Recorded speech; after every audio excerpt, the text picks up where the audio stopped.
The morning Emily met the Millionaire CEO, she wasn't thinking about miracles. She wasn't thinking about kindness or hope or second chances. She was just thinking about surviving the day. The icy wind bit through her thin jacket as she stood at the old bus stop with her 5-year-old son, Noah, wrapped in her arms. She kept whispering, "It's okay, sweetheart, just a little longer," even though her own fingers were shaking so badly she could barely hold his backpack. Cars rushed by. People hurried into warm buildings. No one looked twice at the exhausted single mom shivering at the bus stop. But someone did. A sleek black SUV slowed down. The window rolled down. And a voice from inside, a deep, confident voice, said the last words Emily expected to hear. "You're coming with me." Before she could even react, the man stepped out of the car, approached gently, and said, "Please, let me help you." And that moment changed everything. Before we get into the full story, make sure you subscribe, like, and comment to support True Story Tales, where we bring you emotional, inspiring stories that remind us how powerful kindness can be. Your support helps us continue sharing these life-changing narratives. Emily had been running late that morning. Noah had cried because his shoes didn't match, and there had been nothing in the fridge except a half-empty carton of milk. She had skipped breakfast so her son could have the cereal. She wasn't proud of it, but that was their life now, stretching every dollar, every meal, every hour. She worked as a housekeeper at a small hotel, earning just enough to pay rent on a cramped one-bedroom apartment. Most mornings, she left before sunrise, hoping the bus would come on time so she wouldn't be late again. One more warning from her manager and she knew she'd be fired. So that morning, when she reached the bus stop and realized the bus was delayed again, her heart dropped. Noah was cold. She was exhausted. And the hotel shift started in 20 minutes, across town. She whispered, "Please, please just come," staring down the empty street. That's when the black SUV stopped. At first, Emily stepped in front of Noah protectively. She didn't trust strangers. She didn't trust anyone anymore, not after the years of broken promises from people who claimed they cared. But the man who stepped out didn't look threatening. He was in his mid-50s, tall, wearing a dark business coat, though his expression wasn't cold or distant like she expected. Instead, he looked concerned. Genuinely concerned. "Ma'am," he said softly, "it's freezing out here. And your little boy looks like he's turning blue." Emily forced a small smile. "We're okay. Just waiting for the bus." "I noticed," he said. "And I also noticed that bus hasn't come, and probably won't for a while. Would you allow me to drive you where you need to go?" Emily hesitated. Every instinct said don't trust this. But then Noah coughed, a deep shiver running through his small body, and her heart clenched. "I don't know," she whispered. The man crouched down to Noah's level. "Hey, buddy. You cold?" Noah nodded. The man stood and looked Emily in the eyes. "My name is David. David Langford." She blinked. That name, it sounded familiar. She realized suddenly David Langford, the CEO of Langford Industries. The man whose face was on billboards downtown. The billionaire businessman who had been named most influential CEO of the year. She had seen him on magazine covers while cleaning the hotel lobby. And now he was standing at her bus stop. Emily swallowed hard. I can't ride with you. You're important. And I'm just." David shook his head. "Everyone matters. And right now, you matter to me because you and your son need warmth. Please." Something in his voice, steady, gentle, made her feel safe for the first time in a long time. She nodded.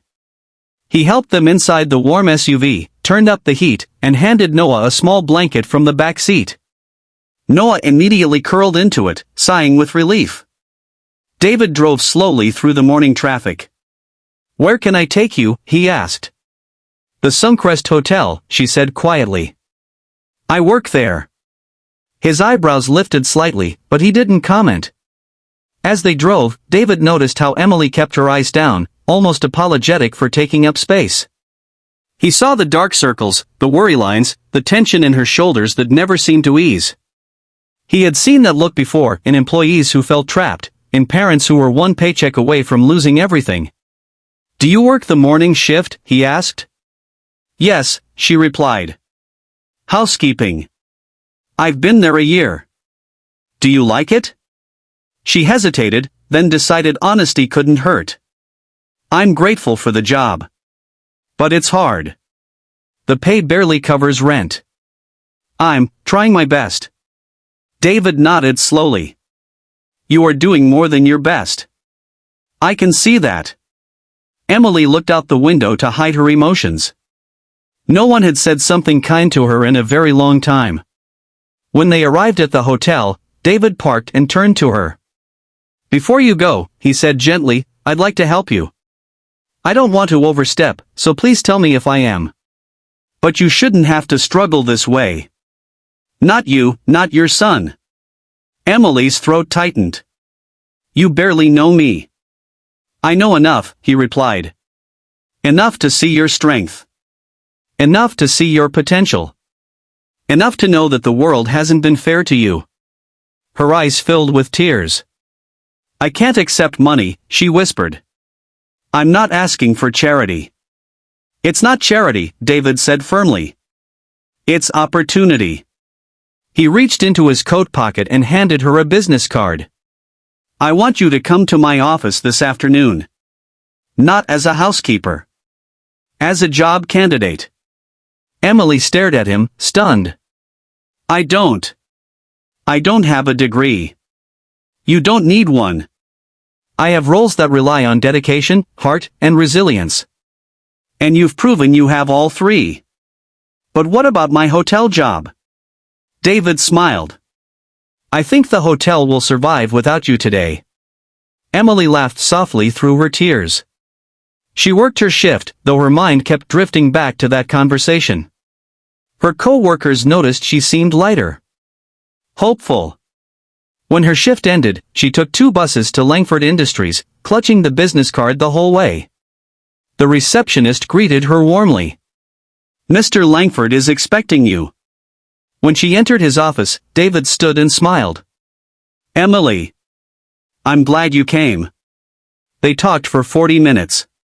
Not about her struggles, but about her skills, how she managed schedules as a mom, how she kept calm under pressure, how she organized her life despite chaos.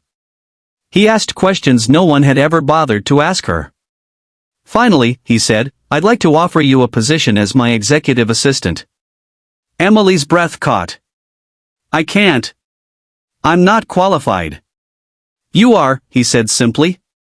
"And I'll make sure you're trained." She covered her mouth, tears streaming. "And the salary," he added gently, "will allow you and Noah to live comfortably." Emily sobbed openly now. "Why me?